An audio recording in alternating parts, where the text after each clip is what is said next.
Yaz günü Temmuz'da sen terleme sileyi.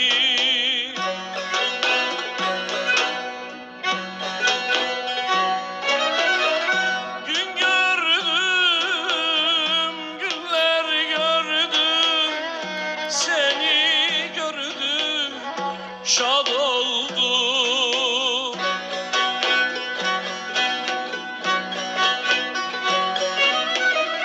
Gün gördüm, günler gördüm, seni gördüm, bey oldum.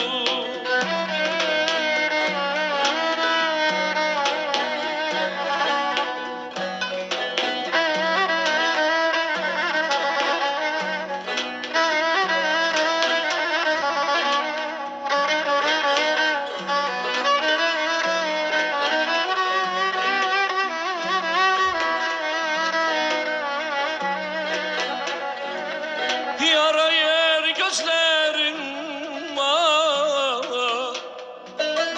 sızıldar yara yer. Kervan, kervan göç etti gitti, bine boylum, bine boylum, bine boylum. Yalvarırım yara yer. Ne senden,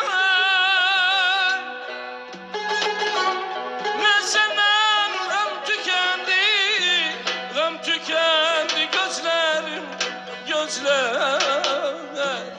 Ne benden, ne benden yara yer.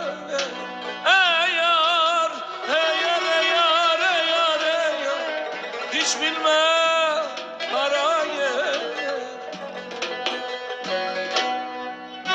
Altın kızına incidi, köyne günah rıncıdı.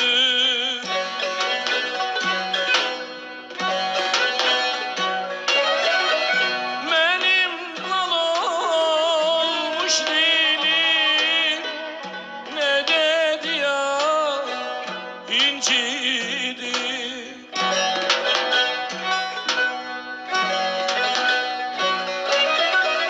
Gün gördüm, günler gördüm, seni gördüm, şad oldum.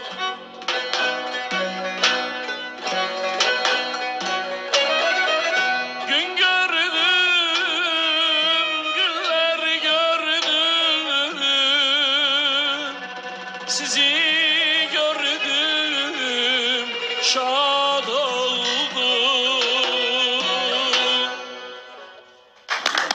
Gazi Üniversitetinin professoru, opera ifaçısı Ömer Türkmenoğlu, minnətdarıq, təşəkkür edirik. Bu cümlədən Ömər bəy, müşahidə edən musiqiçi dostlarımız sizə də təşəkkür edirik. Mehman müəllim, var olasınız.